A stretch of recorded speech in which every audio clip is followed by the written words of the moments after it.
Gentlemen, we are back. Gnostic Media's Unspun, episode number 117.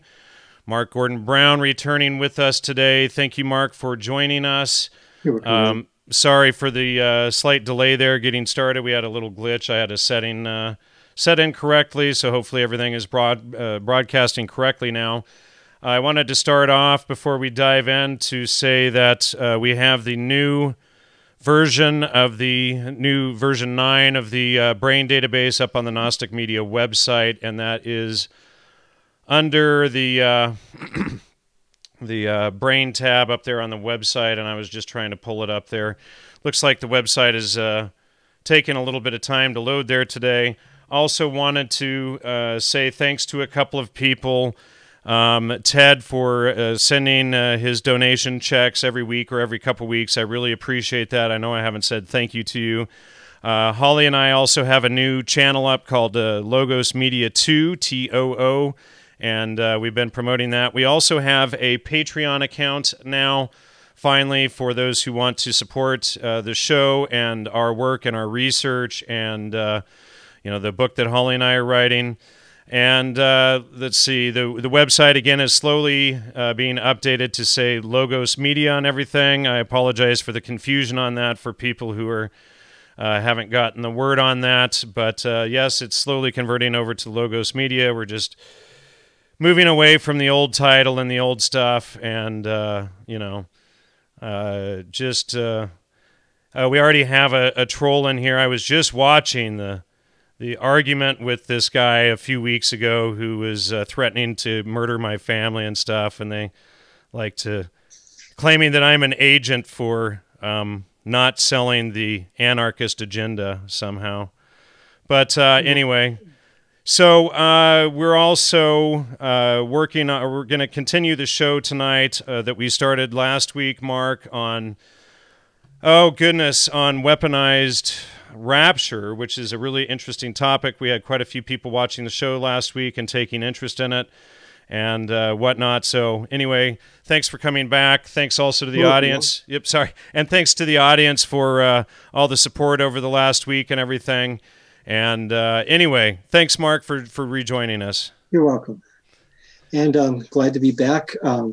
I've had a few people show interest in this and message me and stuff, and we've continued. And try to speak up. Just remember, you're very soft spoken. Yeah. Is this okay? Yeah, that's much better. Thank you. Can you hear me? Yeah, just make sure you speak up, because when you get into your normal pace, you get softer again. So just try to keep it strong. I maybe should state to people that I do have a condition called myasthenia gravis, and it affects my muscles and my speech sometimes. So that's what causes it. But can I ask you to try to sit a little more center in the camera there, Mark? Sorry. Yes, no problem. Go. So we'll just bear that in mind, people, and I'm not going to let it stop me, because I haven't let it stop me in anything else. I keep on pushing, and we're going to go ahead and continue this delving into whether or not this rapture deal is some kind of weapon or not. I happen to believe it possibly is. And I think that everything I'm presenting will point to that. And hopefully I can get a whole bunch more people on board with this research and delving into this and exposing this. And do you want me to do a little recap or something, Jan? Well, sure. Why don't we start off by doing a little recap of what we covered last week, so people know where we're at, and they can go back and they can catch part 1 of this. And thanks. Looks like I Belong in the Kitchen has joined us tonight. Hopefully we get a lot more people in the chat. Boy, the chat is usually going pretty well by now. But only have one person in there. Welcome. And I got few dozen people watching so far. Hopefully that'll grow pretty quickly here. But yeah, let's do a little recap, and we'll dive right back into it. Okay. Last week we went into where this whole notion of the rapture came from. Was basically came out of England from a guy named John Nelson Darby, and he was associated with the Plymouth Brethren.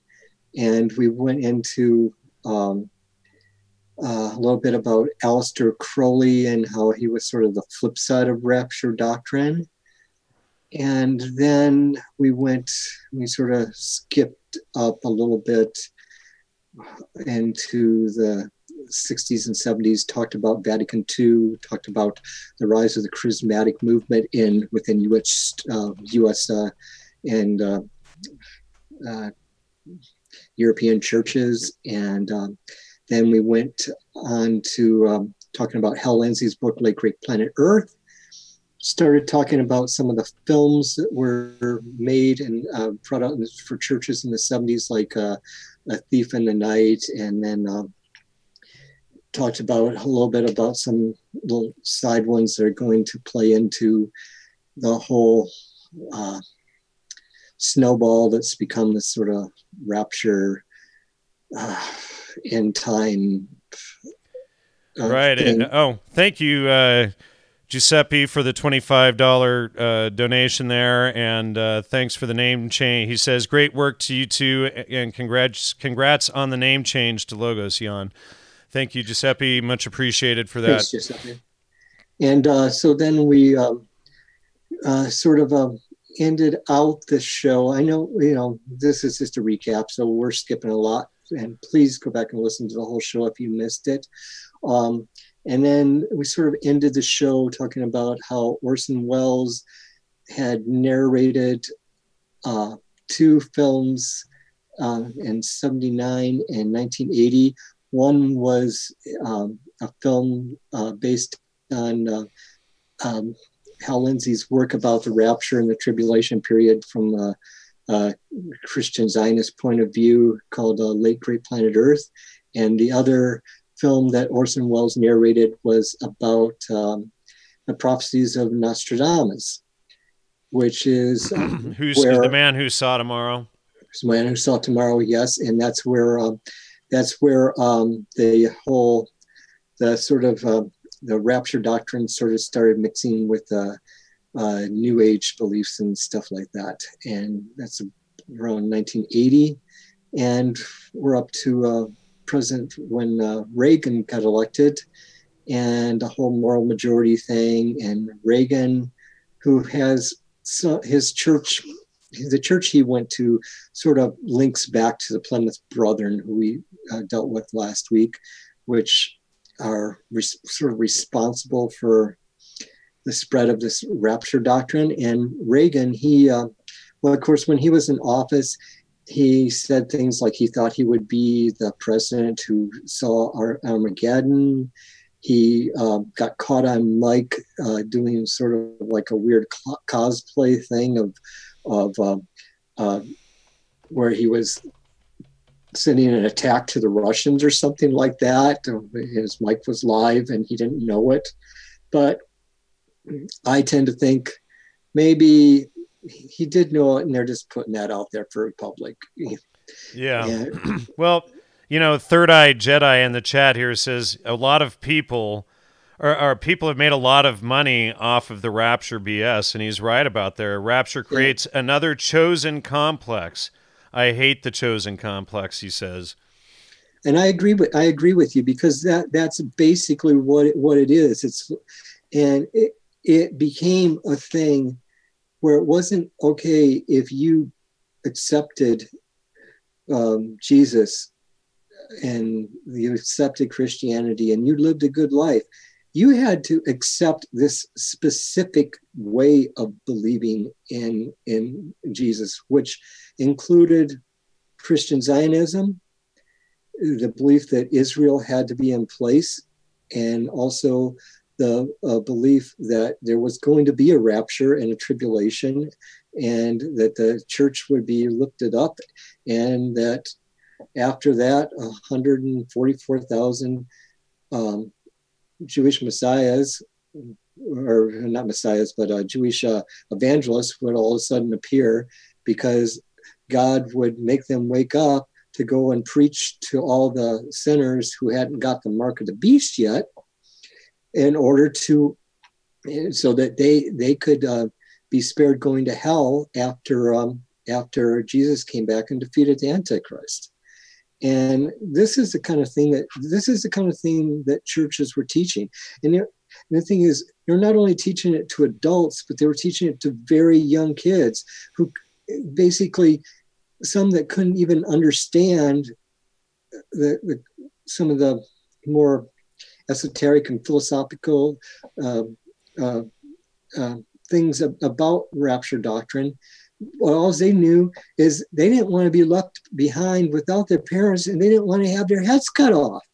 And it's freaking out. It's like a mental torture to these little kids. Correct. And when I told a person I knew around here, and she grew up in a very strict religious family, and I told her I was doing this talk, and she goes, yeah, I remember when they did this show called they took this movie called Jupiter Rising to her church, and that one they were saying that the planets lining up was going to cause the rapture, and she said, oh, I counted all the days out, and I found out that it would be before I graduated from high school, and I was just in tears because I wanted to be graduated from high school. So this is like putting this fear on people instead of trying to get them to believe something, to be about truth and about being good and stuff like that. It was like a faith-based doctrine. Is it Jupiter Ascending or Jupiter Rising? I think Jupiter Rising. Jupiter Ascending is that Mila Kunis movie. Jupiter Rising was, I haven't actually seen this movie yet, but it was like a church film. It was one of the ones I've been unable to get. Right. Yeah, I was just looking for it now to show people, and I'm not seeing it. Interestingly. Yeah, it was one that was played up here in Canada. She saw it in a church in BC.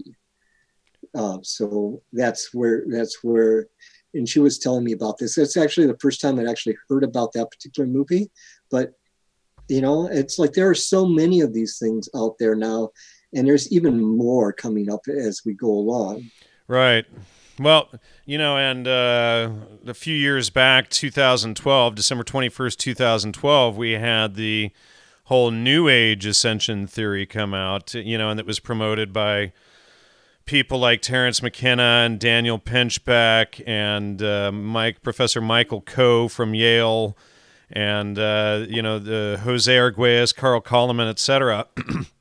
And all of this was a whole ascension or rapture thing. They just took the false Christian rapture, as we've been exposing, and repackaged it for the New Age psychedelic audience. And this guy says Rupert Sheldrake too, and Rupert Sheldrake, to take it one step further, Rupert Sheldrake is actually a fellow of the Royal Society, whom we've been exposing extensively over the last, several months, years, or whatever, especially the last several months as we've been researching Salem. So, Sheldrake and all of these people were behind all of that stuff, but, they tie, and, here's the brand new brain version online, and there's a button right here if it annoys you, this new style, the way it lays it out. But, so Rupert Sheldrake tied to the Royal Society and, promoting all of this parapsychology and dog telepathy and all of this stuff, and his publisher is Park Street Press Intertraditions, which is always a big red flag. But, these guys up at the Royal Society, they seem to always be promoting these, same or similar type agendas. But we can see that Rupert Sheldrake worked with and knew Terence McKenna. Of course, Terence McKenna was the largest purveyor of the the stoned ape theory, or it was actually the time wave zero theory, which I have here.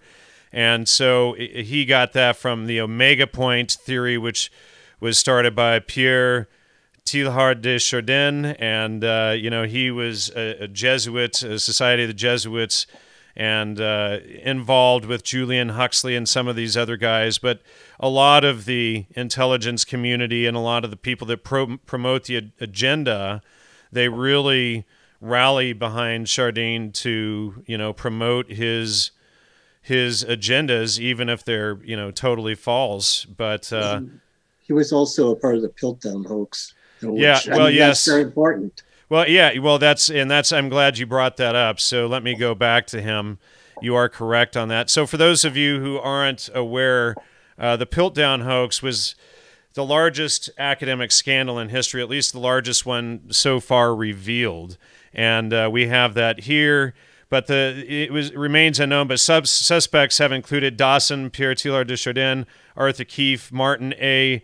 C. Hinton, etc. But basically what they did is they placed a fake skeleton in England and tried to say it was the missing link in the evolutionary theory, and there it was in England. And basically they took a baboon skeleton and a human skeleton and mixed some bones together and dyed them in coffee and stuff. And then, this was put out in like 1910 or something like that. And then I forget when it was exposed as a fraud, if it was the early 1950s or something like that. But they did tests on it and discovered that it was coffee stains and that it was a mishmash of bones and that all of these guys were together. So here we have this guy, Chardin, promoting this bogus history, and then you have all of these guys like Terence McKenna who promote this bogus history. These prior frauds become their like idols, or the guys they promote most. And so and then Terence, of course, worked with Jose Arguelles and some of these other guys that promoted this whole 2012 agenda too. So what can you tell us about the 2012 agenda and rapture? Well, for one thing, Terence McKenna's Time Wave Zero. He was always, as well as the software program he had for it. And he was talking about a novelty point in history that was going to happen on December 21st, 2012. And basically, Terence would always go into this, and he goes, I think that's going to be when mankind is going to discover time travel, and it's going to make everything go try to speak up a little bit there, Mark. And he's going to make everything go all screwy and wacky and stuff like that. So he's promoting this idea that the Mayan calendar is prophesizing a time on this December 21st, 2012 date, where time is going to sort of like be split into like all these factions and things like that. And basically what he's saying is that some people are going to ascend and some people are going to be left in this reality, and people are going to be in this reality and that reality and stuff like that. It's like you really have to break down what he's saying, because if you just passively listen to him, it's just like, it goes like that. But if you break down what he's saying, then look at the rapture thing, apply it to there, it is basically the same sort of thing, just without Jesus, the Antichrist, and all that stuff like that. Now, there was other people that came along and expounded on his work, and they are too numerous to mention, but there's every conceivable thing within the New Age movement. I really hate using those words, movement, but that's what they are. It's like, yeah, well, it's a type of groupthink, right, where they think that they're independent when they're really, just toting the official line that has been manufactured by SRI, and especially with Joseph Campbell and the changing images of man agenda that I've exposed so much of over the years. So it basically what's happened is these doctrines sort of merge with people like McKenna and the 2012 thing, and a lot of these Oh, there was Jane Roberts back in the 70s. She really, with her Seth Speaks books. And that's where like a lot of the channeling began. And that was one of them. There was a book called The Law of One by an entity called Ra. And that was also channeled information. And these things were coming out just prior to McKenna really making his voice heard. And so a lot of that, like a lot of these channeled informations, and that people would say, okay, either angels or Jesus or Nostradamus is talking to me, or aliens or the Pleiadians or the Zeta Reticulans or that. And then they're telling us what Jesus actually said or what Buddha actually said, and then telling us what the rapture actually is going to be about, what the end of the world is actually going to be about. And it's further explained in all these, channeling things. And basically a lot of them were just ways to sell books. I mean, Course in Miracles could be tied into that. I got caught up into that one, and I'm going to just pull that up on screen in the database here, because that's an important one that a lot of people fall into. So Course in Miracles, and it pops right up here. So, A Course in Miracles was written by William Thetford and Helen Schuckman. And interestingly, we know now that William Thetford was part of the CIA's MKUltra subprojects 69 and 89. And we can find that in plenty of the official documents and whatnot on MKUltra. But, it's, more of what people aren't supposed to talk about, apparently. So. Yeah. And, that's the thing. During the 80s, 90s,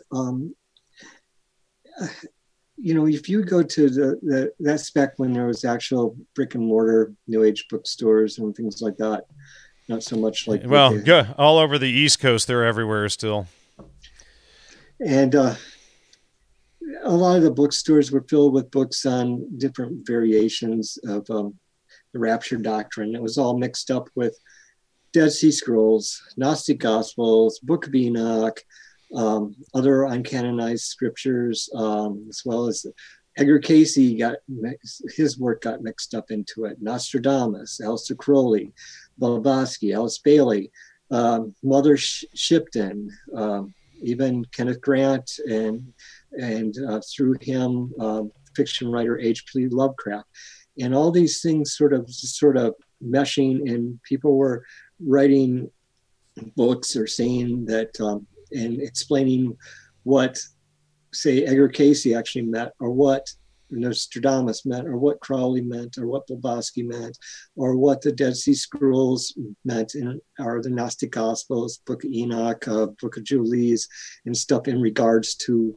the rapture. And basically a lot of it was their own theories. And I realize I'm doing, I'm coming up with my own theories too, but I'm asking people to go ahead and check mine. A lot of these people were saying, okay, well, I got this information channeled from the Pleiadians or the Zeta Reticulans or the Arcturians or Jesus, or Nostradamus came and talked to me and explained to me what he was actually meaning and things like that. So, if you're going to go by channeled information, it's like, yeah, you can use that as appeal to the authority of this higher being or whatever. I always make the joke with, people who say they channel information. They're channeling from Uranus, right? Yeah, exactly. It's just it's like, it's always, to the Pleiades or something like that. Why not? Why shouldn't it be Uranus? So you're channeling from Uranus. Yeah, and the thing is, a lot of it, some of these things were so ridiculous and stuff like that. I mean, for instance, Edgar Casey was saying that he was talking about Atlantis. But then you have people saying, no, Edgar Casey is talking about what's going to happen in the future, and Atlantis is just what he's using as a vehicle to do that. So in a way, this whole dispensationalism thing started being applied to things like Eric Hasey and Nostradamus and Blavatsky and Alice Bailey. I mean, Blavatsky was talking about things she thought happened in the past, and yet people are like, there's like her works ending up in books saying it's going to be about a future prophecy of how, it's related to rapture or Antichrist or whatever like that. I'm glad that you brought up Blavatsky, because I suspect, and I haven't researched enough to prove this yet, but I suspect it was Theosophy that actually created the entire Christianity evolved from Egyptian and Mithraic and Zoroastrian and Hindu religions. When you understand Tartary, you begin to see this whole contemporary thing, across the entire northern hemisphere, really. And I wonder if, or I suspect it was Madame Blavatsky and the Theosophists that actually manufactured that whole idea. And somebody just wrote, Blavatsky was a Jesuit. There you go, bingo. You can, people, they can refrain from, nasty stuff that I can't say on the air, but I'll approve the comment. There you go, though. I mean, that's the thing. It's like, there's a big JQ, but Jesuits, the JQ is the Jesuit. Right. Question. Well, so Pierre Teilhard de Chardin that we were just discussing, he was a Jesuit too. Now, I don't have Blavatsky connected to Jesuits. I would need a citation for that. If Sancho can email that to me, if you have a primary or at least strong secondary citation for that, I would appreciate it. But Alice Bailey is in amongst all of these, and all of this stuff actually, I think wasn't it Bailey? Who goes on to create Lucius Trust, and then Lucius Trust from Lucifer goes on to be the foundation, the publishing arm of the United Nations.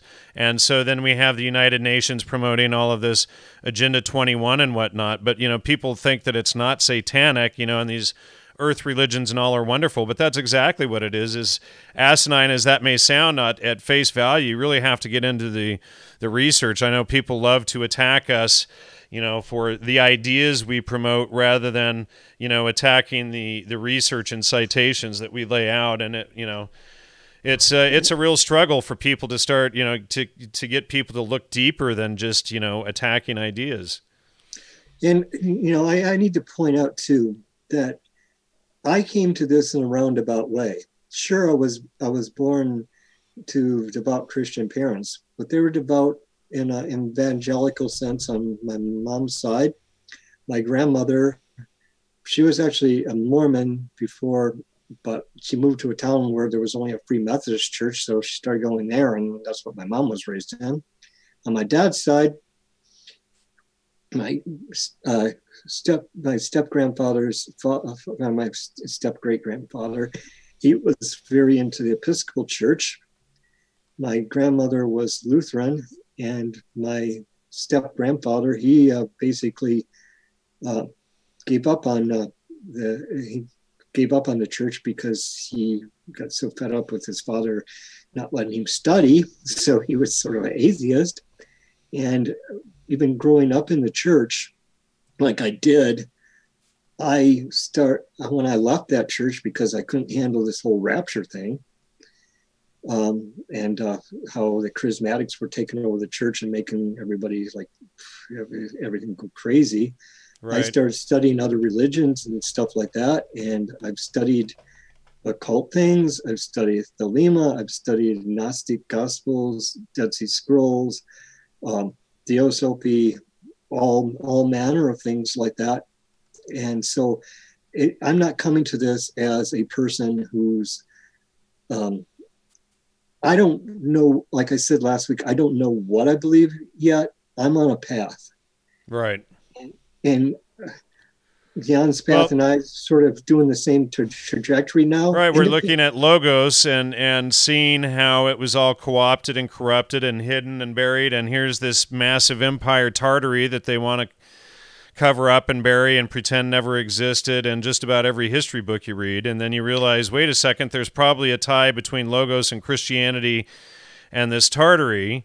And, you know, and this appears to be where, you know, the idea of truth as God or Logos or reason or the Word came from. And so then we have to, you know, dig really deep into this stuff and get into some comfortable ideas that people aren't really willing to consider, you know, and it's, sorry, go ahead. Yeah, and the thing is, I started looking into flamenco a couple of years ago, and, you know, I've been listening to Jan's show probably since only about 2012. But I started getting into flamenco a couple of years ago, and one of the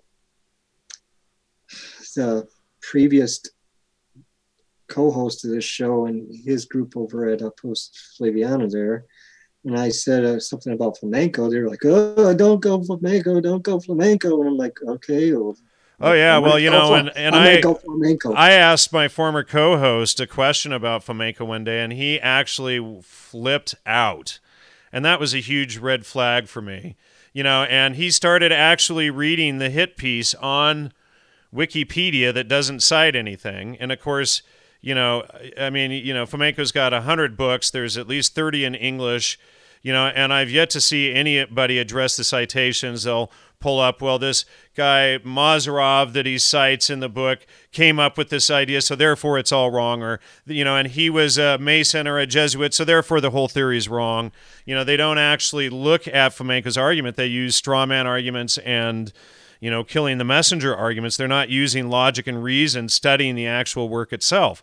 You know, it's like people who attack the Bible and especially the New Testament without even reading it for themselves. And then when you know, and I'm guilty of it too. I did it for years. I used to write books against Christianity, and then I go in and I read it for myself, not spot reading it like I did previously, but actually reading it all the way through and going, wow, this is one of the most logical books I've ever read. And when you get that it's about logic, logos, logic, you know, and you get that it's about reason and truth and living in truth and honor, if you can see past all of the lies that we've all heard. That's the funny thing, is when you actually get in and you read these books for yourself, you realize that everything you've ever heard about them from someone else was a lie, you know, and then it's like, wait a second, you know. And the thing is, I believe I sent you a thing from the end of the Gospel of John where I can completely debunk one of the claims that you speak up there. Yeah, I can completely debunk one of the claims that your former co-host made about the Gospels being mean-spirited Roman humor. And that was the end of the Gospel of John. Well, you know, and it's like arguing that logos or truth was invented by the Roman emperors. It's like when you get in and you read the work, it's just nonsense. And then you see, you know, this same guy that it was out there promoting, cannibalism recently, Richard Dawkins. Oh God, I hate yeah, that. you know, and you know, so Richard Dawkins writes all these books against Christianity and whatnot, and then what made the former co-author's book so popular was this guy Richard Dawkins, who of course is a fellow of, again, the Royal Society. Remember, we were just talking about the Royal Society a few minutes ago with Rupert Sheldrake and these guys, but it was again the Royal Society promoting that whole.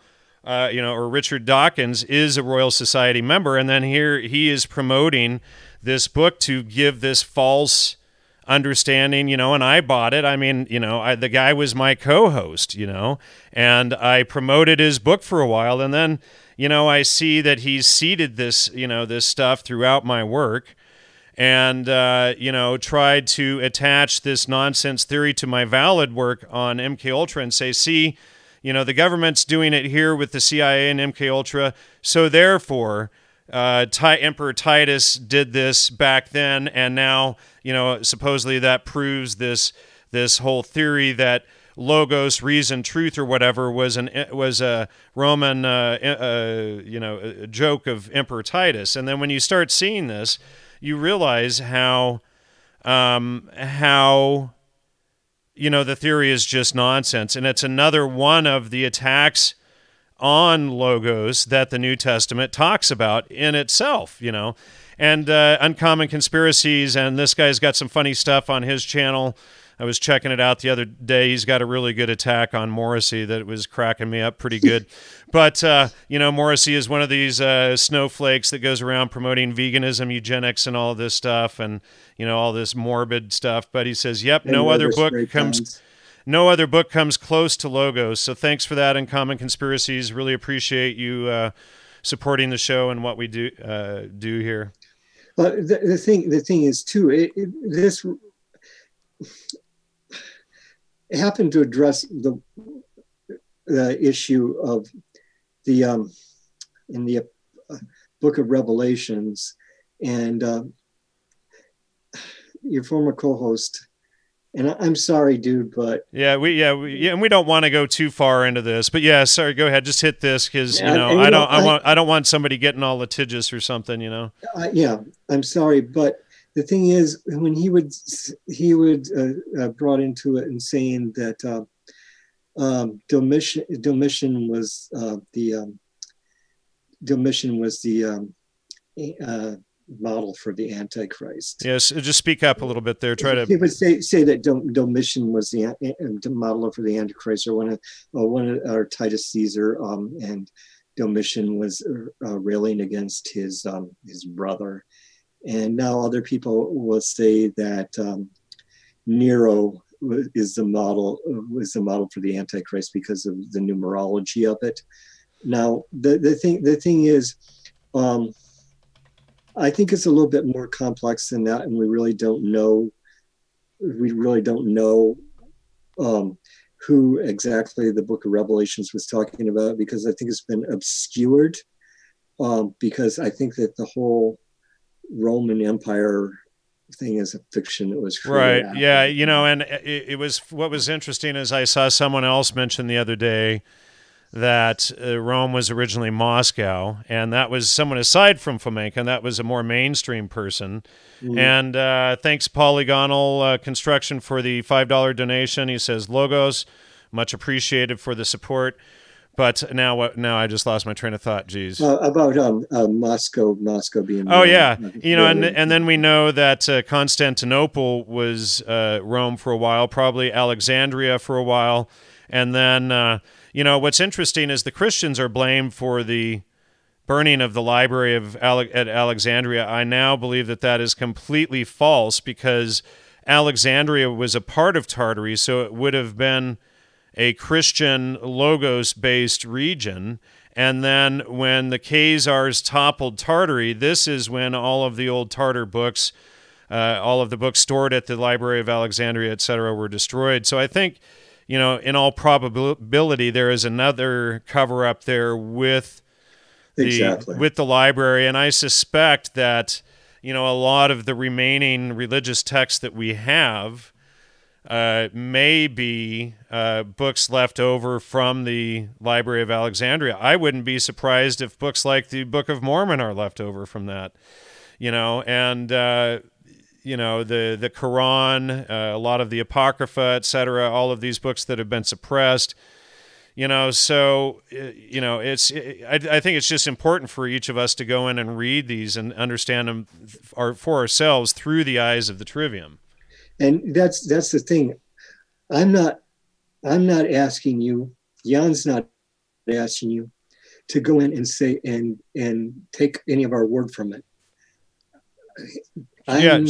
Check this out. I'm just going to interrupt you for a second, Mark. This guy Sancho says the library at Alexandria never existed. Read Luciano Canfora. So thanks for the citation on that, Sancho. I hadn't heard that before. If you could send me an email on that, I'd be interested to check that out. Either, you know, I'd be willing to think that maybe the library never existed. I also think that if it did exist, you know, the whole story was inverted, and it wasn't the Christians who perpetuated the crime. It's like everybody. We need everyone out there listening to doing their own research. Jump in and show us what you got. You know, yeah. Just well, yeah. Really present the research. Anime says Domitian is someone who was presented as the model of the Antichrist back in 1900 in order to say that Revelation was written after the destruction of the temple in Jerusalem in 70 AD. So this whole thing may be another scandal. So we appreciate any information you have on that. Yeah, and I'm looking. There's Lolly. She's trying to look up an author, and if anybody knows it, who was on Springola's show, Deanna Springola's show, who did research into dispensationalism being spread by CIA or other intelligence agencies. So I would really like, if anybody knows the name of that author, get in touch with me, or through this. They can go to the contact page at Gnostic Media or logosmedia.com, and I still have to get the website domain name fully changed over, but if you go to Logos Media, it'll still get you there. Thank you, Gokuchi Chi, for the $5 donation. Much appreciated. And so, but that's the thing, is that's where I started really going into the same areas. I'm thinking about logos and things like that, and so it's a little bit of a tangent there, but it does all relate. It really does all relate to the rapture thing, because basically what we're looking at is a lot of people that have ties to certain organizations seem to have spread this rapture doctrine, and they're the same ones that are sort of perverting other things in the past. And I personally have a theory that when they talk about Judas, or Judas betraying Jesus to the scribes and Pharisees and stuff like that, and Sadducees, the scribes, I think, are the Jesuits and the Benedictines and the Paulites and things like that. I can't prove it. I think it. I can't prove it. And yeah. But that's where I'm heading. Yeah, well, I've been contemplating this theory for the last 6-8 months now, and I've posted it and caused some outrage. And you and I talked about briefly last week, with the idea of the Old Testament being after the New Testament originally, and the two being flipped, because you have to have logos, you have to have thesis before antithesis. So logos before, or truth, God, reason, etc., before the antithesis, or lies, deception, Satanism at all. And then so you have logos, and then you have Jesus's betrayal of Judas. And if you take a step back and look at Judas and the tribe of Judah, well, Judas betrays Jesus, and the Judeans, they, for their betrayal, they are sent wandering. Well, and then if you look, all of the Jews lost their land inheritance, and they were sent wandering everywhere. So is this the same thing? I think it probably is. And then, so then that means that Judaism, it would be more properly termed Judaism for the betrayal. And this is why they're constantly associated with the dark arts and with intelligence and with, these genocides and plagues and all of this stuff. And they're trying to get back at the other tribes for kicking kicking them out. And Holly just jumped in the chat. She says she's lurking. She's probably sitting in a school board meeting right now. So anyway, thanks, Holly. Hi, Holly. Thanks for jumping in the chat. And anyway, so that's just one of my theories on that. But of course, if you look at, it's okay to be anti-Germanic, it's okay to be anti-Christian, it's okay to be anti-white, spew all of this stuff. But if you say anything about Israel or Zionism or, what the Jews have been involved with, you're called an anti-Semite. And what's interesting is Semite means Arab, and when you look it up in any old dictionary, it says that these were the Arab people and not Khazars, right? It's a language group. The Khazars spoke a language sort of similar to Yiddish. It was like a mixture like that. It was probably more Slavic, um, Slavic. I mean, his Russian, modern Russian wasn't actually around at that time, according to traditional history. Church Slavonic was um, the, the old Orthodox, Russian Orthodox scriptures and stuff were written in, just as Hebrew was only a written language originally. So that's a little bit well, you know, complicated to understand. But here's something we discovered the other day, that it was the traders, Traders, who developed Hebrew or Yiddish, so that they could trade in secrecy and hide what they were saying from the other groups. And then, what's that? That was a really good video too, by the way. Yeah, and then so traders is also traitors, Trai, Aitors. So the traders were traitors. So they would betray your own group and do these back deals, as we call them, backroom deals or whatever. So, you're not allowed to, essentially discuss any of this stuff, publicly without being labeled one of these things. But of course, they can bash on white Christian Germans all day long, and then, these people are supposed to cower and take it all. And it's just a shame too, because it's like it's a top down thing, and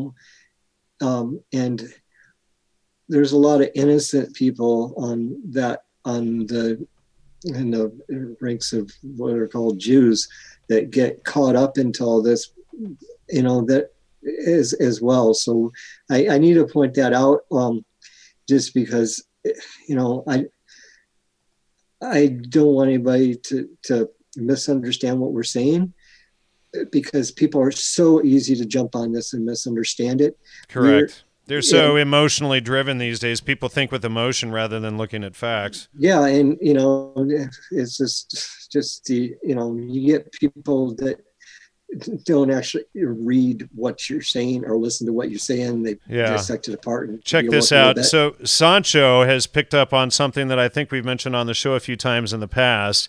He says Hebrew is an invented language as Latin and classical Greek. And now I agree with that. And reading Fomenko, and you see Tartary in this stuff, it looks like at the collapse of Tartary, they manufactured these languages to give credence, and then they called them dead languages. I think they were just manufactured lock, stock, and barrel. And it looks like we have a troll in there, Haas, unfortunately. Some people are actually so stupid that they think that they can tell somebody's background by the last name. It's actually a religious belief by denying logos. So calling, someone whose great-grandfather, was Ashkenazi or whatever, and that makes them an Ashkenazi. No, that's not how it works. That doesn't make someone Jewish. What makes them Jewish is denying logos. That's why the entire New Testament is about Jesus going around converting people to Christianity. It's not, and we just discussed the Judas's betrayal and Judea, etc.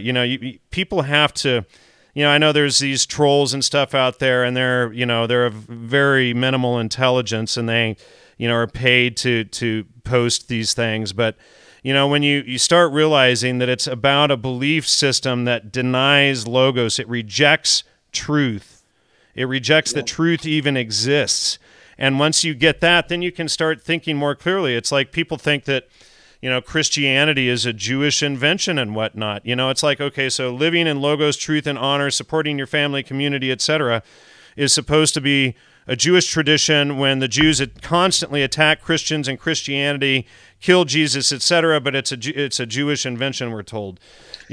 So I would even go so far as to say, and I'm going out on a limb here, but I think if you would go take the Gospel of John and maybe the Gospel of Mark. Now, the Gospel of Matthew was definitely written to Judaize Christianity, as was the Gospel of Luke was written to Latinize Christianity. So I am not really sure at the exact starting date, and people, the problem is they're not, a lot of people, if they're not familiar with this show and some of the other things you've talked about, or they're not familiar with Fomenko's work, then maybe some of this stuff is going to get by people. Yeah, try to sit up and speak a little bit louder. You know, you're coming across pretty softly there. Yeah, I'm kind of. if you stay sitting up, you should be able to pull it off a little bit better. I think if you lean back, you tend to get a little bit quieter there. A little bit quieter, yeah. So anyway, that's kind of one of the hurdles for us to present this information about the rapture and logos is, okay, a lot of the stuff historically probably just isn't true. It just is just not. Right, yeah. So 80% of everything you've ever learned is probably BS, Yeah, so if you go back to what was it, Shencho?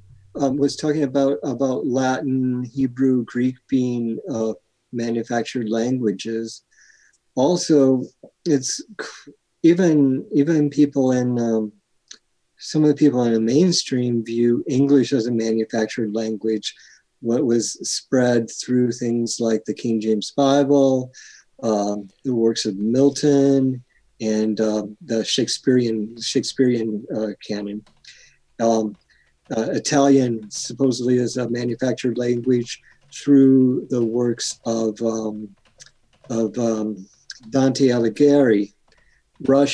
Modern Russian, another manufactured language through the works of Pushkin.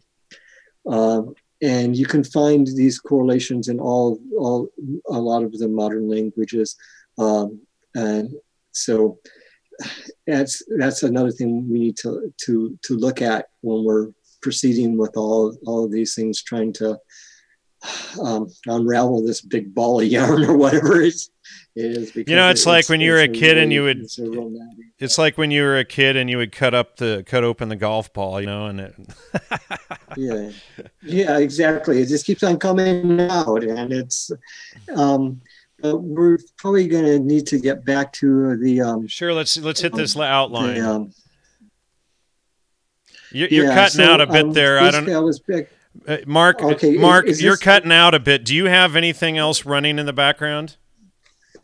I shouldn't. Oh, damn! I had face.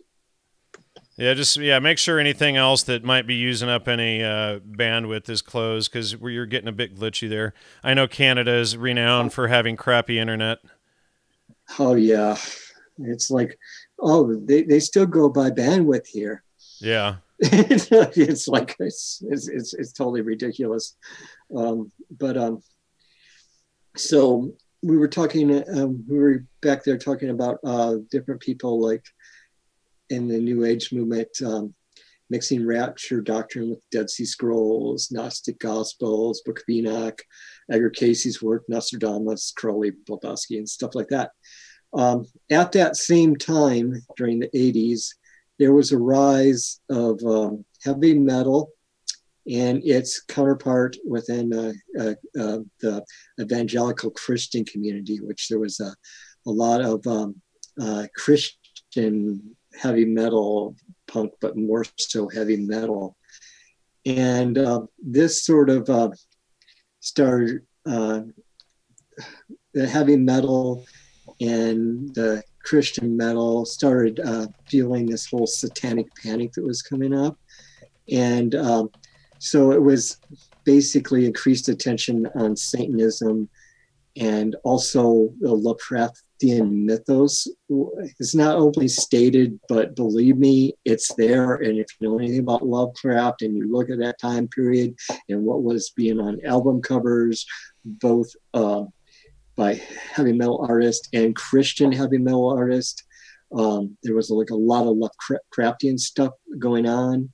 Also at that time, it was like, especially in 1984, of course, there was a further imposed fear of Big Brother, and a little bit of a Brave New World paranoia going on and stuff. Which, I mean, there's reason for it, but still, it sort of adding. It started becoming all mixed up with rapture, the satanic panic, and all that. Of course, we still had Reagan in office talking about how he thought he was going to be the president that hosted the end of the world. And that's the only way I can describe it, because it got really wacky. And so then all of the they had like all those talk shows back then, like Oprah, Sally Jessy Raphael, Geraldo, and Phil Donahue, and throughout the 80s and the 90s, and they had shows on the satanic panic and stuff like that. Zena LeBay, Michael Aquino, people like that were appearing on these talk shows. Michael Aquino kept on going on, saying how he was the inspiration for Damien in the Omen movies. And then they would fight with the Christians. And then there was some high school students that basically thought that they were Satanists, but they weren't LeBayan Satanists, which is just sort of like a Nietzschean weird hippie, counterpart to hippies, right? It was like a Nietzschean Ayn Rand type of thing with cosplay sex added to it. And so that was happening. That was happening at that same time, and sort of the whole rapture thing sort of died down in a big way within the churches, and they were more concerned with the whole satanic panic at the time, basically making sure that their kids weren't listening to the wrong kind of heavy metal and were listening to Christian heavy metal, and weren't getting involved in Satanism. And there was a few high schoolers that are, killed their friends and stuff because they thought that Satan was going to have them rule in hell with him and stuff like that. And it just got really, really weird. But you can't singularly blame, say, the Church of Satan or the Temple of Set, like Michael Aquino, for this. You have to also place some blame on the evangelical churches, because they did their part to spread this weird religion of Satanism that was partly a mix of LeBayan Satanism and Hollywood's stuff. Yeah, and Lovecraftian horror. Let me jump in right there, Mark. Because when we talk about Satanism, a lot of people have a really hard time with it. They first off, they don't grasp that if one lives in truth and you do your best to walk, live in truth, think in truth all the time, check things, etc., that this is logos, and then the antithesis of that would be Satanism, anything that's based on lies, deception, hurting others, intentionally without like it being a self-defense cause, etc., mass genocides, whatnot. All of this stuff is Satanism, preying on other people, sophistry.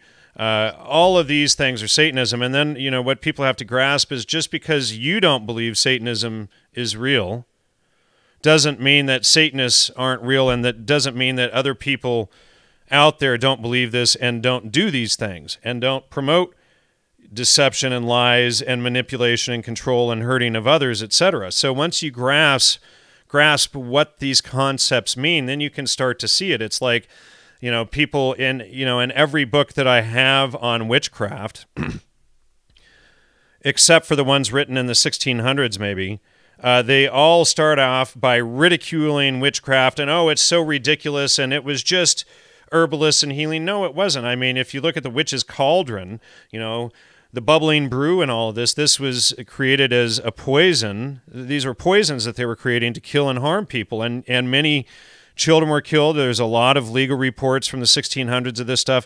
But if we just presume that it was all just, misplaced fantasy and they really didn't get it, well, and the Puritans or the people of the time, they were so ignorant and stupid. The English were so ignorant and stupid. if you approach it like that, you really miss it. But if you get that it's anything that's against natural law, truth, if they're, hurting people, poisoning them, using mercury and cinnabar to poison and create plagues and, and this sort of thing, then you get that this is what witchcraft is. Vaccines today are a form of witchcraft. And when you get that, when you get the larger picture, then you can't sit there and make idiotic arguments that, that witchcraft doesn't exist or that Satanism isn't real. So many people just, dismiss the idea of Satanism when when you're bombarded with it every day. All of this, hypersexualization in TV, all of the pornography, all of the attack on logos and Christianity, all of the, social justice warrior stuff that's going on out there that's not based in truth. All of that we could consider Satanism, but you have to get to a point where you actually study and learn the terms, aren't afraid to read the New Testament, the Bible on your own, etc., and other, religious texts for that matter, and understand them on your own, and then you can begin to understand the concepts. But if you refuse to study these things, then you're not going to have any concept, and you go in blind, and then all you're left with is ridicule of the ideas themselves rather than trying to understand and grasp them. Exactly. It's just, and the thing is, and we need to really hammer it home again, by Christian, we're not talking about all those people you used to know growing up. We're just not. This is something completely different because they don't know this stuff either. And that's one of the reasons we're doing this show, to show specific types of Christianity that are just based on wackiness. I mean, and manipulation. These people, bless them and bless their hearts for wanting to be that, but they were sold something that just isn't true. Right. And we're, so when Jan says Christian, forget about those other people. This is something completely different what he's talking about. Yeah. And that's one of the main reasons I agreed to present this evidence, because people are just not getting that. And maybe this will help them to get it, because from what people think of now in society, they believe that Christians, for the most part, are either Catholics or people that believe they're going to disappear one day and right when Jesus comes back. Right, and all they do is they sit there and they ridicule it. I mean, very few. And it took me a long time to get over this prejudice too, so I do understand it as much as I rail on it. I suppose that's why I rail on it so much, is that, the trivium forces us, okay, so it forces you to think who, what, where, when, why, and how. Have I gone through all the grammar? Did I read all the evidence? Well, if I'm attacking the New Testament, if I'm attacking Christianity, have I read the New Testament before I attack it? Okay, now that I've actually read it, what can I attack in it? And then when you read it, you realize, oh my God, this is one of the most logical, well-written books I've ever read. And that's aside from it being rewritten and retranslated and everything, hundreds of times to try to obscure it. So then it's like, okay, and then you realize everything that you were told about it is a lie. Why are they keeping us from it? I'll get trolls who attack me for saying that the Bible, especially the New Testament, is like your owner's manual. It's like the trivium shows you how to find truth, and the New Testament shows you how to live in truth, right? And then once you get these things and you start piecing them together, then you can see things and try to, walk and live in truth. And the more you do so, the more you can see those who are trying to deceive and to, trick you and your family. And then as men, the better we are able to protect our families, And so, and this is all key stuff, but people are to such a fallen state that they think that they can know better. And they're, the most common argument I hear from people that are so spiritual against Christianity is that they are smarter than all of those Christians who've actually read the book because they have not read it, So they start from a position of ignorance and saying they are smarter than everybody else who read it and studied it. And that's exactly what goes on. And I find that with almost everything is like, no matter what book, whether it's Quran, it's the Book of Mormon, the Mahabharata, the Gnostic Gospels, the Dead Sea Scrolls. I mean, my God, back in the 80s, I had people like all the time saying, well, in the Dead Sea Scrolls, it's like, if are saying this, if we actually knew what they were saying, they would be saying this. I'm like, what are you talking about? I mean, even then, it was like when I was more involved in, say, New Age and occult type things, when people would say those things, I would be like, seriously? You never even read the damn thing. Right. You hardly read anything. When some of these people, they hardly read anything, and they just go spouting about it. It's like when you open the Quran and line 6 of page 1, or is it line 7 of page 1? I forget. It says, "Show us the true way, the path that is true and righteous," or whatever. And so right there, on the first page of the Quran, that it's a book of the right hand path. It's a book of the right hand of God, so to speak. And so it starts off, arguing, show us the way of, those who are not fallen. Yeah, and it's like they also misquote it as like, and they say Muhammad is his only prophet. It does not say that. Correct. I mean, it actually holds all prophets at the same level, and it says, and it names dozens of prophets that, I think Jesus, Muhammad is named 4 times, and Jesus is named like, I forget, 20 something or something like that. I forget. It's a lot. I have my copy behind me over there, but it's mine's upstairs. Otherwise, I'd show it. I have a pretty nice copy of it. And I also constantly tell people to read the Book of Mormon. And I thought that the Quran would be the most taboo book to talk about. No. The Book of Mormon is like exponentially more taboo to talk about than any other. When you get in and read it, it's mostly talking about, hey, you do this bad behavior, you're going to fall into iniquity and be a slave. You don't do this behavior and you do this behavior, your family will live and survive on and you'll be free. And it's like, okay, well, that's pretty common sense. A lot of the opposition comes to the stuff after it was sort of mucked up from. They killed Smith, and then the U.S. Army took over Deserta, and the whole country, the whole United States, was almost a Mormon country, and then this whole western part of the United States was a Mormon country called Deserta, and the U.S. Army came in. If you look at U.S. federally owned lands in Deserta, the map lays over perfectly. Yeah, exactly. And then you start getting the picture. But anyway, we're going way off here. Let's get back on. Sorry. What are we on at slide 65 here? 65. Yeah. So basically, as the 80s and 90s went on, we basically started having a bunch of people throughout the world. And in the 90s, it started being on social media and early internet and stuff like that, thinking that they're stopping the rise of Big Brother or the Antichrist.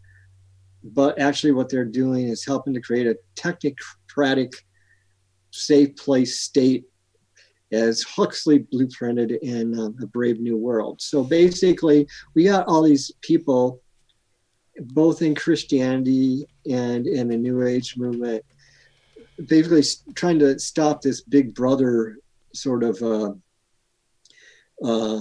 Antichrist from coming along.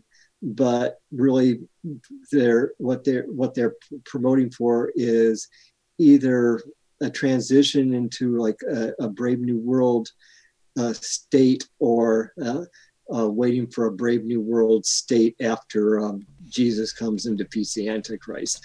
And so this is basically more so where we're at currently. However, there's more to the story of the manipulation than that.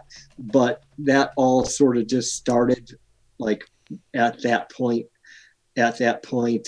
somewhere between the late 80s and into the 90s.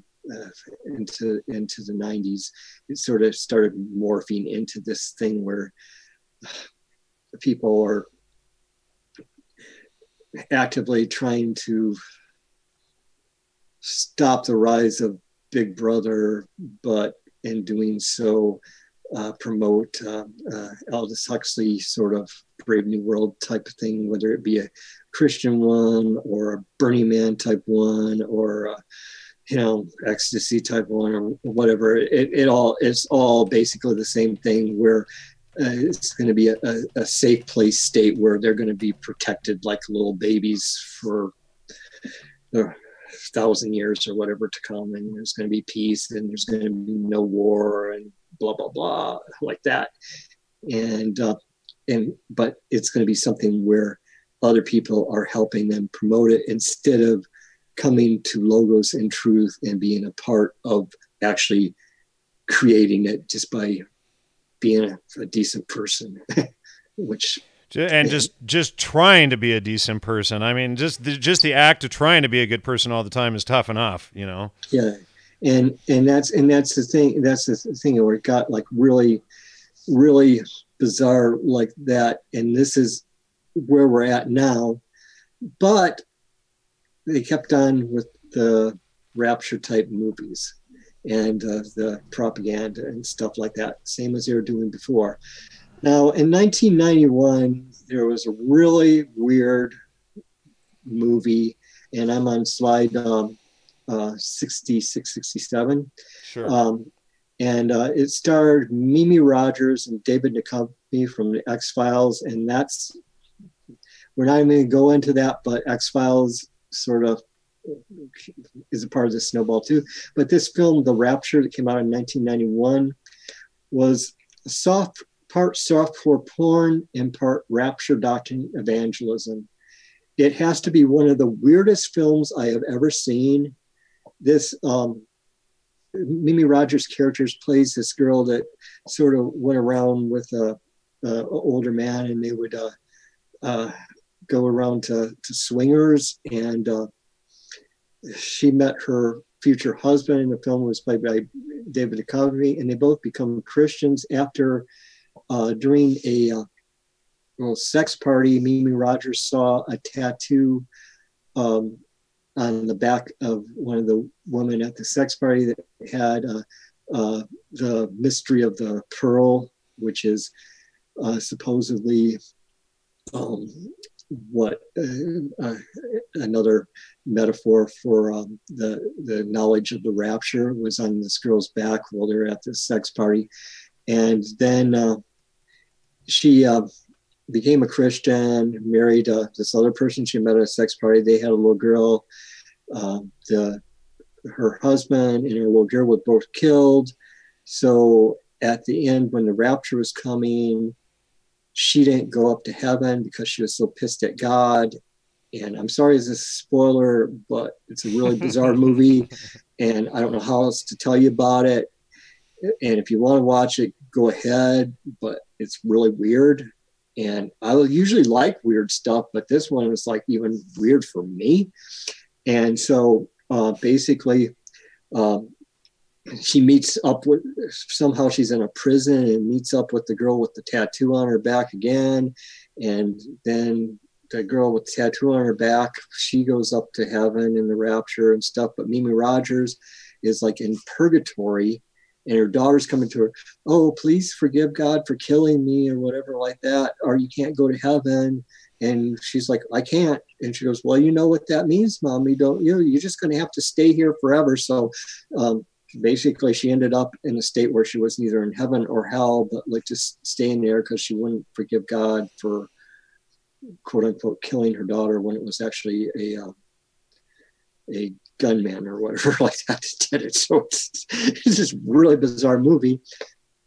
But what's it's because people don't understand the concept of choice, and this is something that's constantly promoted by the anti-Christian community, essentially. And it's like, well, how could God allow bad in the world, and how could God allow, evil things to exist in the world? And then when you actually read the book, and it's by choice, you're allowed free will. You can do good on the right or evil on the left.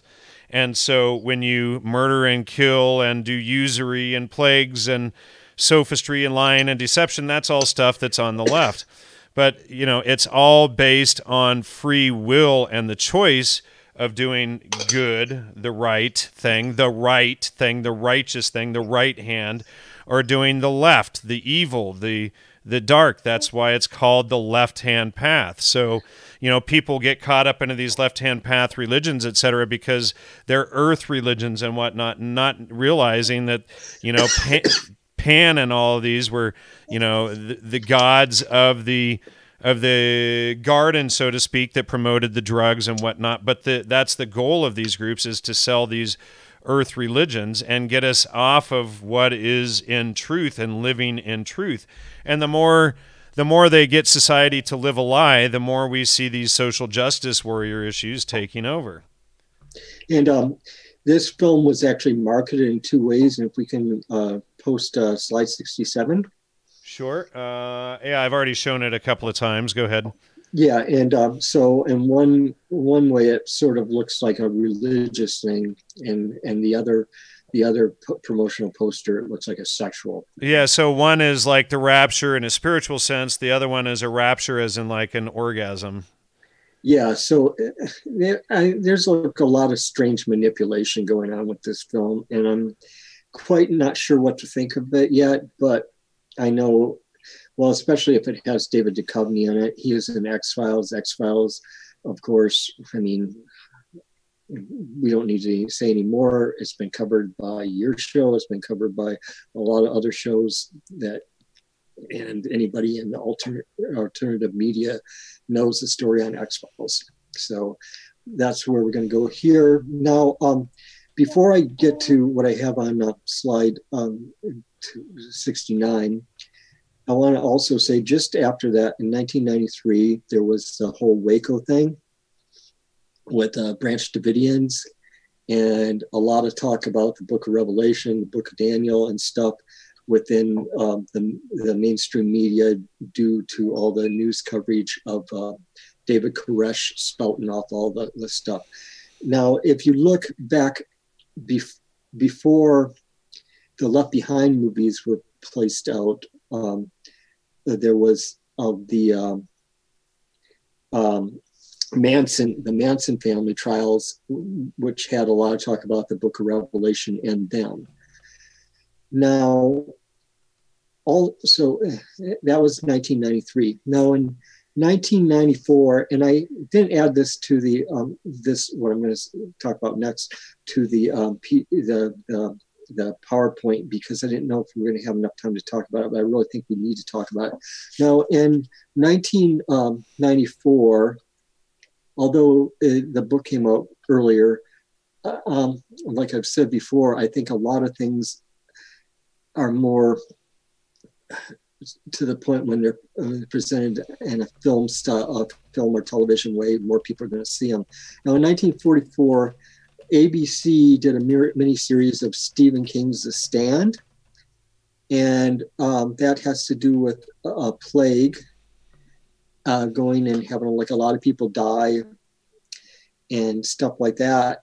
And then there was the character of Randall Flagg, who was a satanic figure, sort of like an antichrist figure, who these other people had to defeat, and then God helped them and stuff like that, and then they went on to a better life. Now, the thing about The Stand is this Randall Flagg, and he's also the same character as in the Dark Tower, which the Man in Black in the Dark Tower is also Randall Flagg, and in a lot of Stephen King's other books, this Man in Black is there, and he represents a satanic type figure.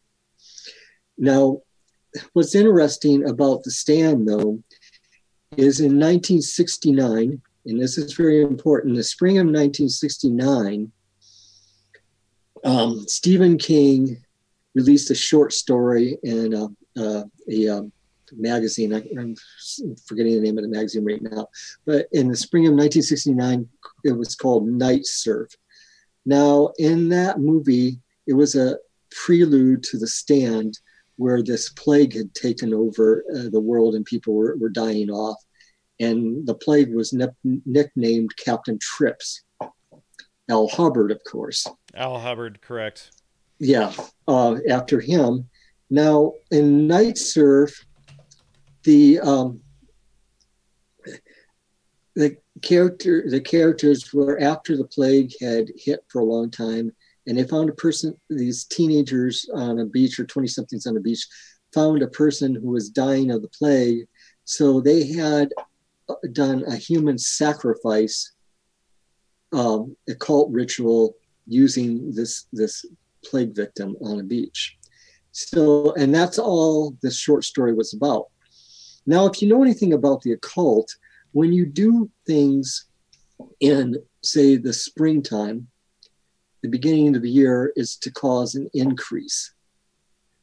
Now, this coincides, I believe, with the work that you and Holly are doing with all the plagues and things like that, because I kind of believe that things like The Stand are tying into that whole thing as a social programming, and also as sort of a chaos magic type thing to cause an increase in maybe a plague type thing in the future or whatever like that.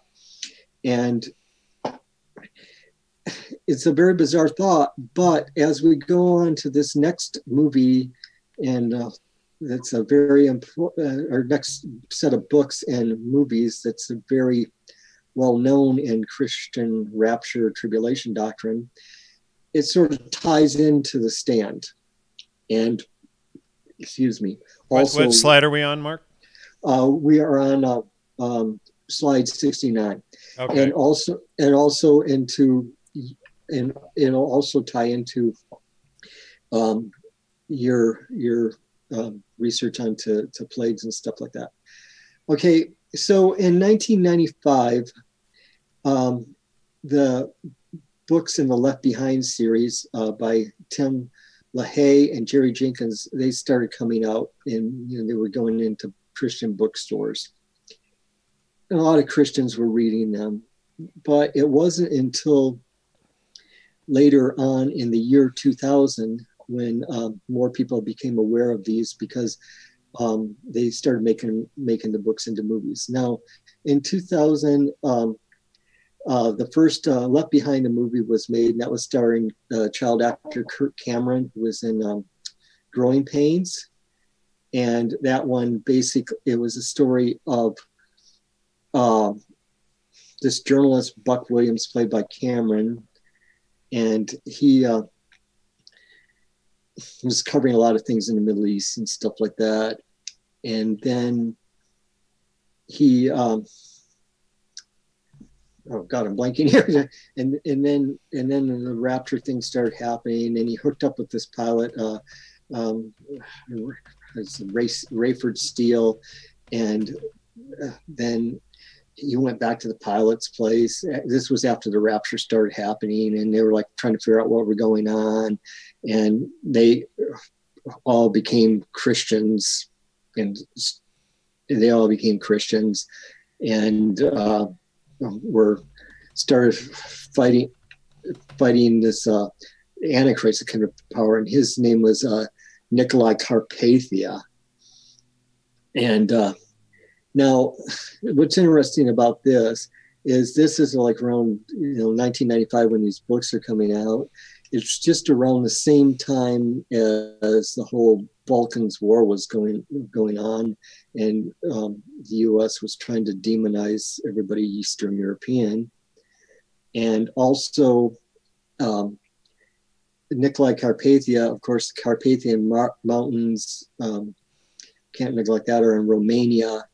And so that's like Rome. Right. Yeah. Yeah. We're starting to learn more about that.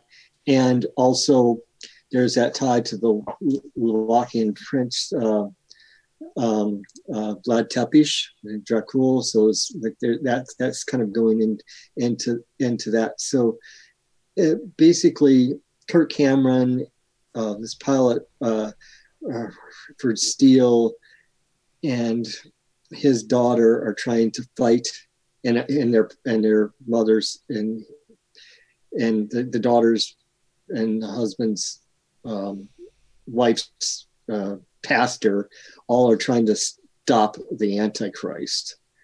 And then they have a second movie called Left Behind, Tribulation Force. It's more of them trying to stop the Antichrist by giving Bibles to people. And the last one is Left Behind, World at War.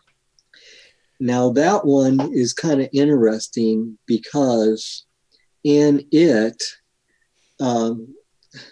Buck Williams and the pilot, Rayford Steele, and their daughter, and this other lady that pilot married after his wife got raptured away and stuff like that.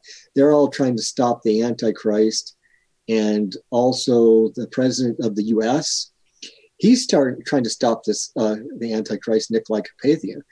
But then they find out that Nikolai Carpathia has this evil plan to get rid of all the Christians by putting a virus in these Bibles that this group is passing around. So all these Bibles are being handed out to all these people that all of a sudden are really devout Christians, even though they didn't get beamed up into the rapture, are getting this weird disease, sort of like the same kind of disease that's in the stand. And they're all like, coughing and, having like, the symptoms and freezing, and then a few of them die and stuff like that. And then the president of the United States, he sends a missile to Nikolai Carpathia's Tower of Babel that he created and blows him up, but he doesn't die, and he just sort of like walks out in a fire. But then the daughter of the pilot, who's, this is really awkward, I'm sorry. The daughter of the pilot, who's now married to Kirk Hamlin's character, the reporter Buck Williams, who is part of this tribulation force going around handing out Bibles, who also has this disease. They give her communion, and she drinks the communion wine, and now that is supposedly the vaccine for the virus. It's like a really convoluted story, but it's so bizarre that this is what they're putting out there, and I don't even know how to describe it because it's such a weird movie. I just rewatched it the other night, and I'm just like going, how am I going to tell people about this, because it's just so nutty. So if you watch that one, it's called Left Behind, World at War. It really ties in to all the stuff that you and Holly are doing with the vaccines and the plagues, because it's basically got the Antichrist starting plagues through like plague-laced Bibles, and then the vaccine is the communion wine, and I guess it's transubstantiated blood of Christ is bringing people back from this plague. And that was the last movie in that particular series. Now, in 2014, and I will spare you any kind of imitation of this guy, because altogether too many people keep on doing imitations of this guy. Nicolas Cage was in an updated version of Left Behind, and they took out a lot of the stuff about the Antichrist and Nikolai Carpathia and stuff like that, and just sort of had Nicolas Cage and his character Rayford Steele and the Buck Williams character going around trying to get back to Rayford Steele or Nicolas Cage's daughter, because both the mother and her brother were raptured away. And it was typical Nick Cage sort of dramatics, real campy and stuff like that. But at the end of it, they used the Larry Norman's an updated version of Larry Norman's I Wish We'd All Been Ready, that was also used in the Thief of the Night movie, and that I talked about last week. And I mean, this is just really, really bizarre film. And actually, the Christian ones were probably a little bit less bizarre than the Nick Cage ones, although Kirk Cameron's acting is really, really terrible. So are you saying that Kirk Cameron's acting actually tops Nick Cage's acting? Because Nick Cage, in my humble opinion, is a pretty terrible actor. You know, both of them are pretty much pretty bad, but it was just like, it was like the one was like a real cutesy version of it, and the other one was just like I mean, it's typical Nick Cage. He's just going around like paranoid. His eyes are popping out and bugging off. He's screaming every 5 minutes or whatever like that. He's reading that each line is only like 3 words or whatever. Yeah. It's like really, really bizarre. And I'm sorry that I mangled that synopsis, but it's like, how do you even describe these movies at some point? They just get really bizarre. And you know, we have another one coming up that's even more bizarre. But this has basically brought like the rapture stuff to the world. So it's no longer a secret, which that was one of the big things that like a lot of evangelicals at first were going, well, this is a secret. Nobody's going to know it. Well, basically everybody knows it now, even people in, you know, Buddhist and Hindu and Islamic countries know about this. And so we got that. Also, the funny thing is about the Left Behind movie is when it was aired on satellite TV up here, if you would look at the things on the satellite channels, you would see Left Behind that was premiering, like, say, on the Movie Network. And then something like one of the secondary movie channels would play older movies, would have something like National Treasure on, or the Tom Hanks movies from Dan Brown, that kind of stuff. And then on A&E, Discovery Channel, the History Channel, and stuff like that, they would have the different Signs of the Apocalypse movies on, all at the same time. So there's some coordination going on there. I mean, it's got to be. It's just like, right. I mean, it's like you can only go coincidence so far. Now, in 2016, the fourth Left Behind movie came out called Vanished, and it was really targeted to millennials, and it was like sort of like. I would say something like Twilight for the Rapture crowd. And it also... Did you say Twilight Zone? You cut out there. No, Twilight, like the Twilight movies, but for the Rapture crowd. Oh, okay, got it. Sorry. Yeah, like that kind of genre. Twilight, what's her name? The Fault in Your Stars, that type of movie is like filmed in the same kind of style and all that stuff like that. The same kind of dramatic pauses at the end of like little lines they thought were cute. Sure. Stuff like that. And so a girl and her little sister and her best friend and a street kid are all left when the girl's mom vanishes and stuff like that. And they kept on making a point of the little girl that was left behind saying, I'm 11. So apparently that's the cutoff age because her little friend that she was getting ice cream with before was 10 and she didn't get raptured. So right. Apparently that's the age where you got to cut off. And then there was a Left Behind video game as well. Yeah, Left Behind video game, where you had to like fight off the Antichrist. I never actually got the video game. I was tempted to because I saw it at Best Buy for like $6.99 or something, this ridiculously low price or something like that. But I never got it because it was like my wife was, "Why would you waste your money on that?" It's like for research, and I was Right. like, "Yeah, right, whatever." But it was just too weird. You know, yeah, you can get in there and, you know, spend hours beating up the Antichrist in there. So, Yeah, and all right. and so then what's really bizarre is the character of Nikolai Carpathia, the Antichrist, is not shown until the very end of this movie, and he looks incredible. The actor playing him looks like an older version of the gun control poster boy, David Hogg.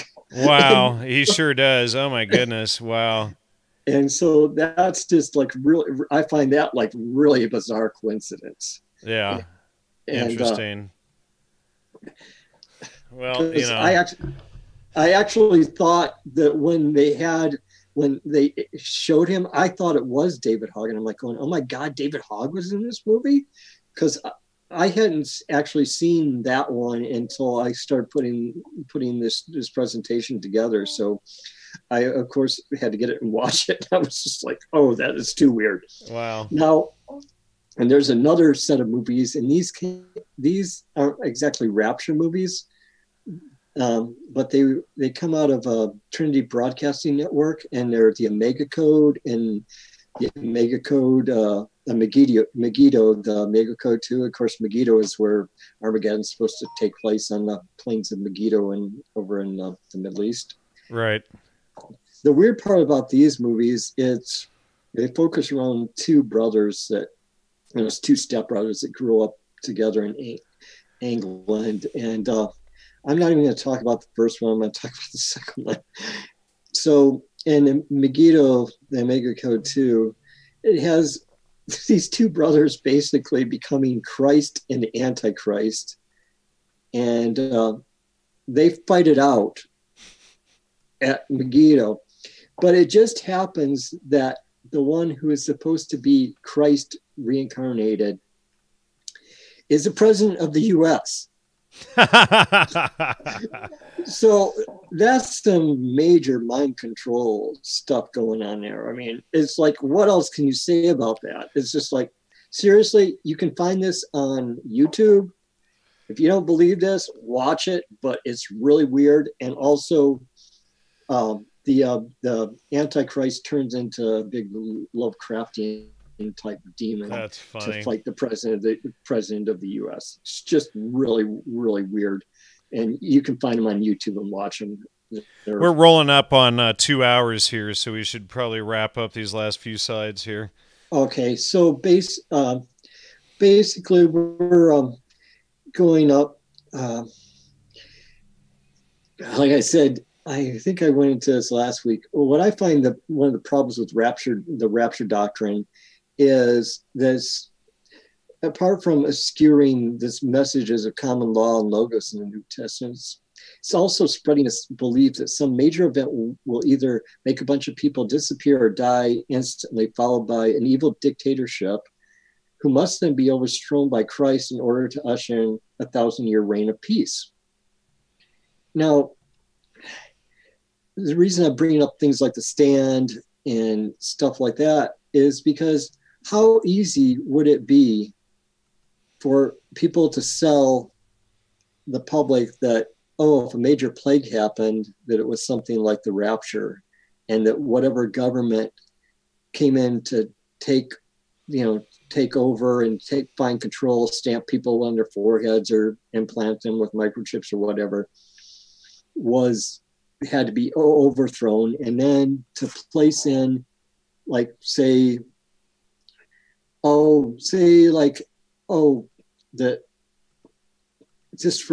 that Putin was the one coming in, getting control and then stamping people's forehead with this mark of the beast things, but then somebody like Trump, oh, he goes in and defeats them and saves everybody. And then, oh, we got 1,000 years of peace under the Trump family. I mean, maybe that could happen, because this is the kind of thing where they're setting people up for this doomsday scenario and stuff like that. It's like we've seen people already, go through the whole thing with Y2K. They thought that was going to be the rapture. 2012, the aligning of the prophets, and it's been mixed into every religion on the planet. And even we have Hollywood having comedy movies about the rapture, making, fun of these people that believe in it. And that there was a movie called This Is the End. It starred Seth Rogen and Jay Baruchel and James Franco, and basically it was this Hollywood party where all these Hollywood stars went to, and the rapture started happening, and they really didn't even know the rapture was happening. It was stuff that Seth Rogen and Jay Baruchel had went out to get Snicker or a candy bar and Orange Crush, and they came back and it's like people are disappearing and all this stuff, and there's earthquakes and then people, no, there's nothing happening. Everything's fine in here, and they're all token up and party. And then they go outside, and they all start like holes start being opened up in the ground, and they start being sucked into the ground, and demons start going after them.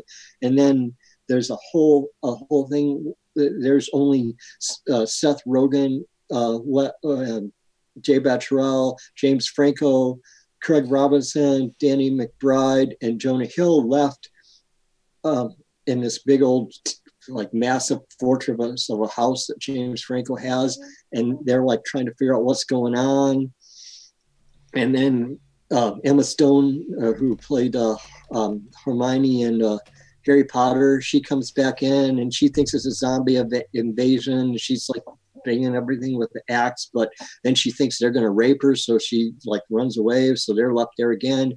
Then Jay Baruchel, he finally figures out what's going on, that it's the apocalypse happening. He starts reading a Bible that James Franco has, and he's really mangling the whole thing about the rapture and stuff. And he's going in Revelations and reading some nonsense. Right, yeah, they love to take, that out. And I'll listen to people say, well, I love the Bible, everything, or I love the New Testament, everything is logical in it except Revelation. And when you get the whole thing from a point of logos, and you get, that it's about truth versus lies, etc.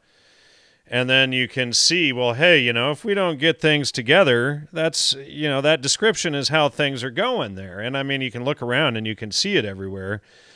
But, it doesn't take a genius. And then what you realize is that, it's people waking up and coming to logos, realizing what it's all about, that that is the so-called awakening or the rapture or whatever you want to call it. But they're taking it away. They're removing it from logos in your own personal struggle to wake up and live in truth, and that we all go through, and some of them just deny it altogether and go the left-hand path.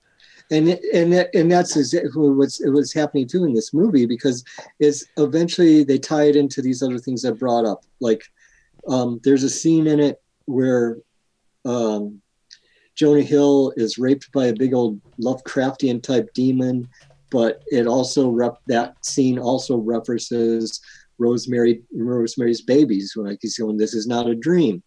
And then they try to, then Jonah Hill has this demon inside him, so they try to exorcise him via The Exorcist, and they use scenes from like lines from The Exorcist. And then they kick Danny McBride out of the house because he's eating all the food, and he becomes like a road warrior, apocalyptic type cannibal antichrist that's leading this like has a scarlet woman, and like he's like homosexual, like gimp, Channing Tatum as his gimp and stuff like that. And then they try to cannibalize on James Franco, and then they figure Jay Baruchel had them all convinced that if they just start being good, that they would get raptured. And so Craig Ferguson, or Craig Robertson, excuse me, Craig Robertson, he starts fighting this demon to protect the other ones. He gets raptured, so then they all start talking nice to each other. Oh, you're really nice, and talking, like, oh, you're a good guy, and like, I like best about you. And he goes, they're going, oh, why aren't we raptured yet? It's like, think of that, and then it's James Franco's getting eaten by these cannibals, led by this Danny McBride that used to be their friend.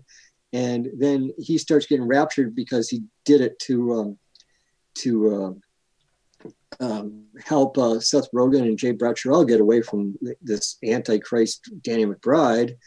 And he starts getting raptured, but then he starts flipping off Danny McBride, and like God's like, oh no, and they make a point like, pettiness is a sin. So then the cannibals eat him up, which is kind of important to the whole thing, because like the fetuses and the vaccines and stuff. But anyway, so eventually get the Goyam to cannibalize themselves and the vaccines and whatnot. So these two actors get raptured up to heaven, and then they're met by Craig Robinson. Everybody's angels smoking up the best pot they ever had, and then the Backstreet Boys come in and sing a song. so I mean, this is a state where we're at with these. Then there's Craig Robinson's in another Rapture film, which I have not been able to get my hands on, called Rapture Palooza. So I don't really know what's going on. But HBO television, they released a show called The Leftovers, where all of a sudden a bunch of people disappear. And one of the characters in it is a minister who goes around talking about different people who disappeared, or writing up things and posting them like publicly, that it's not the rapture because this person was having an affair, stuff like that. However, as the show goes on, the lead character is a sheriff who then is sort of seen as the Christ figure or the Messiah. But one of the episodes actually had the opening of the film had the song that I just spoke about from A Thief in the Night, Larry Norman's "I Wish We'd All Been Ready," being sang by a real wispy sounding female vocalist, very long, having scenes of 19th century French Christians that sort of would resemble Margaret McDowell's Circle of Believers there in Port Glasgow, Scotland, where all that whole rapture thing is supposedly started from. Interesting. So basically, that's where we're at now. So basically, a lot of major players are spreading this sort of rapture doctrine. That could almost be a tell to be able to start identifying the fakers of this stuff, and others are divine grace, free grace, antinomianism, etc. These are all false doctrines. And what I'm currently working on, and it's really hard because my Russian is like not like that. Right. As I'm looking at counterparts of these kind of things that are going on in the Soviet Union and modern day Russia and that area of the world.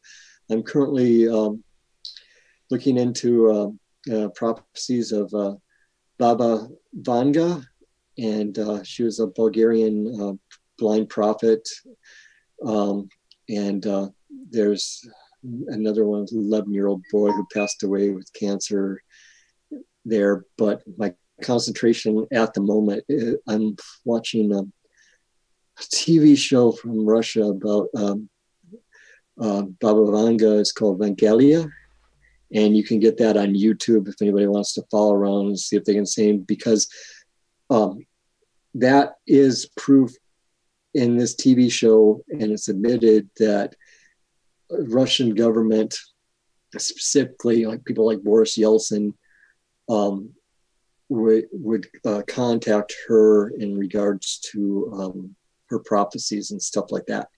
So if we sort of backpedal it a bit, maybe she's a plant, maybe she's not, I don't know, but it works into the whole rise of Bolshevism and Stalin and Hitler and all that stuff like that. So that's where I'm currently going with this stuff, trying to find out where things are on a worldwide level and more in regards to all these end time prophecies and stuff like that. Because let's face it, you can control people with fear, and these end time prophecies, whether it be Rapture, 2012, Y2K, whatever, can control people by fear. Yeah, I was a network admin at a company down in what was it, Santa Fe Springs back in the late 90s, and the whole Y2K thing coming up, and I was the senior network admin at the company during all of that, and all the updates and everything that had to be done, and then January 1st, 2000, nothing happened at all. Nothing. I mean, all the computers stayed functioning, everything still worked, everything just went on. But they sold a lot of Y2K bug spray at the the joke spray at the computer stores and whatnot. But are we at about wrapped up here?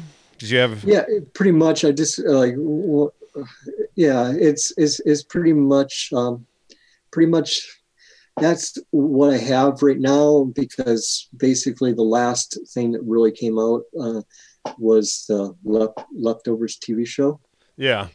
And well, at least now there's a handful of us out there that can see this agenda and how they're selling it, and hopefully more pick up to this these couple shows that you and I did on this. Maybe we can have you back sometime when you discover more on this subject or any others you're working on, because we're all trying to figure it out too, and seeing all of studying Salem is key, and looking at the Protestant Reformation and all of that's going to be key as well. And then we can see how the Protestant Reformation was propped up and how these people weren't following Logos, they were corrupting Logos, and that was the goal of Protestantism in general.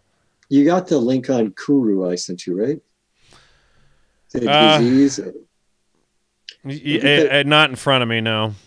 But I think in combination with the mercury and there's something came up with like fetal tissues being used in folk medicines. I believe. Here it is. Let me just pull this up here so we can share this. So yeah, this, and people were suggesting a couple of years ago that Hillary might have Kuru as well, but interesting here.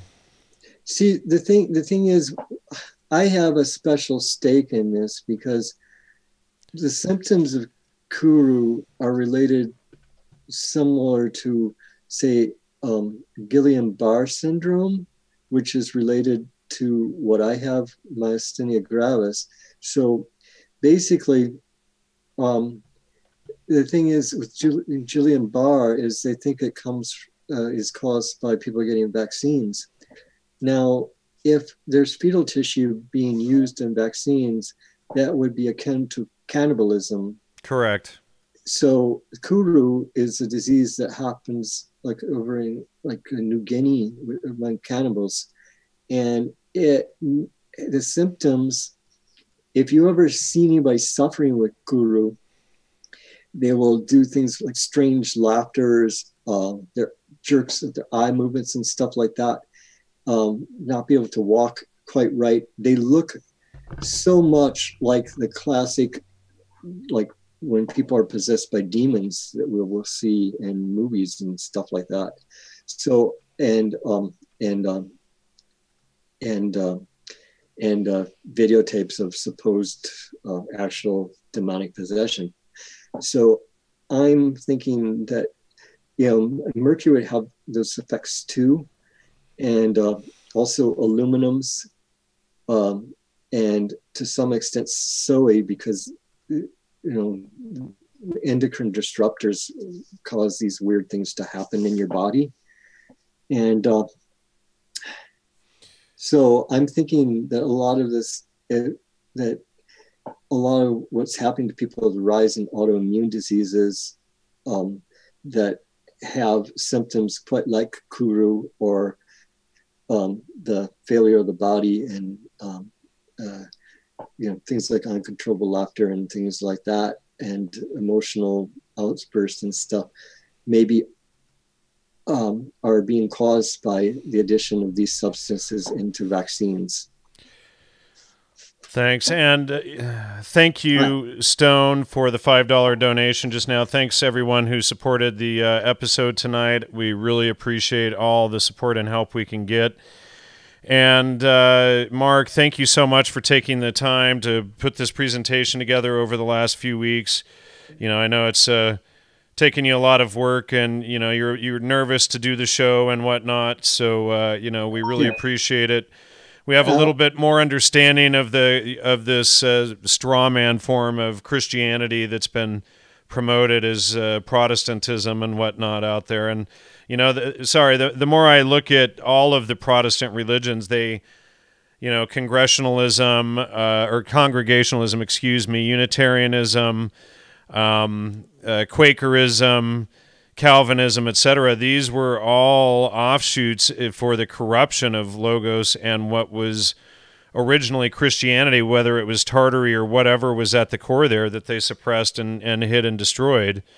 And it's something is there. The issue is that prior to 1600, when we look at flamenco and we look at the creation of the Dark Ages, etc., there's a wall or a curtain there that's really hard to pierce through to get a clear picture of times prior to that. They really did a thorough job in covering it up, and you really have to dig and look through old books and whatnot. But flamenco argues that anything, I think 1699, anything prior to 1699, and especially 1600 is almost unusable, because it's all of this rewrite of the history. And when we're going through and looking at the Salem work, I've got some books that I found on Cotton Mather and some of these guys that discuss Tartary and Tartars and whatnot. And then, slowly over the next 100 years or so, all of that mention fades out. It's like this whole,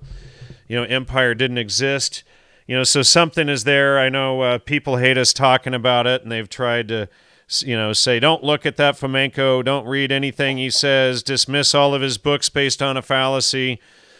I see very few people trying to address the work and figure out what's really going on. It is a big mess to get through. They've done quite a job. Again, I did the series with Jacob Duelman on Joseph Scaliger, exposing all of that I recommend people check out just to get an idea of how much they messed with history and whatnot.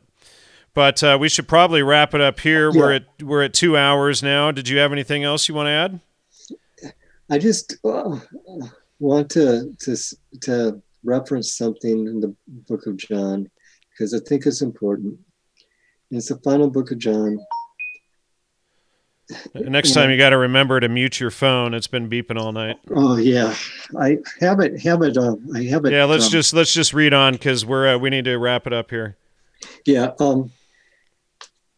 When we're coming to this subject, maybe we don't know what the truth is yet, but this, like at the end of John, Jesus comes to Peter on the beach, and he's going, "Do you love me, Peter?" And the word he uses is agapeo, which means like a deep love, like love you would have for your kid, or it's like unconditional love. And Peter replies, "I'm fond of you." Then he says, "Do you love me, Peter?" Again, that deep love. And Peter goes, I'm fond of you. Then Jesus says, you're fond of me, Peter? And at that point, Peter goes, you know all things. But all along, like Jesus is saying to him, feed my sheep. Every time, feed my sheep. Feed my sheep. And I take this to mean maybe we don't know the truth yet, the exact truth, but do we love the truth? Right. Are we fond of the truth? Well, the thing is, we just got to keep on trying to find it, no matter what we know. You know, and here's another point, Mark, and then we'll close on this, is that, you know, we may not know the whole truth yet and all the distortions that they created, but we're beginning to see all of the lies, and that's what's important. And, you know, when you realize that there are no contradictions in nature, that a contradiction is always, always, and without exception, a lie or an error, then it always helps you to look deeper and to know where to look, rather than throwing your arms up in the air and saying opinions are like a-holes, we can't know.